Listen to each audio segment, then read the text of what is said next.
পুলিশের লোকে ফাইজলামি করাটা বহুত বড় পরিমাণ গুদ্দা লাগবে শরীরের মধ্যে, আর সবাই দ্বারা সম্ভব না। আমরা যেমন ট্রাফিক পুলিশ দেখলে উল্টা পাল্টা দৌড় মারি, ঠিক আছে, বাইক নিয়ে গেলেও কোনোভাবে যদি কোনোভাবে দেখতেছে সামনে ট্রাফিক পুলিশ, আমরা ঘুরাইয়া জায়গা। কিন্তু তারার মধ্যে এত পরিমাণ কনফিডেন্স যে দাঁড়ায় সেটা মুয়ে মুয়ে সাফাচুরি করতেছে আর দেখাইতেছে ওই দেখ ক্যামেরা, ওই দেখ ক্যামেরা, এত কনফিডেন্স আয়ে কই থেকে ভাই? যখন কনফিডেন্স আইছে ভালো কথা, সবটাই ঠিক আছে, কিন্তু যেই মুখ খারাপ করছো, যে কত কিছু করছো, আসলে কি কাগজপত্র আসলো না কোনো কিছু, ঠিক আছে, কোনো রকম ভাবে যখন দেখতেছো সামনে একটা আইনের মানুষ, ভাই ইগনোর কর না। এটির মধ্যে তার কাছে এত পাওয়ার, তোমার মতো দুই সাইডটা পুরারা লাত্তি মেরে রাস্তার থেকে ফালাই দেবে, তুমি কিচ্ছু কথা পারতা না, ঠিক আছে।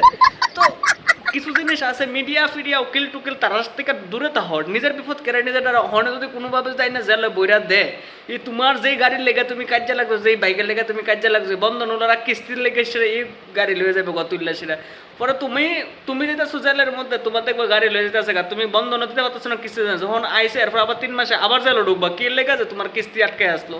তো ভাই বেড়াগিরি দেখাও ভালো কথা, কিন্তু তার লোকে দেখায় না, তারা মানুষ বদলালে তো 2 মিনিটও সময় নিত না, ঠিক আছে। আজকাল দেখো তুমি খেলা বোঝো তোমার কি অবস্থা হয়।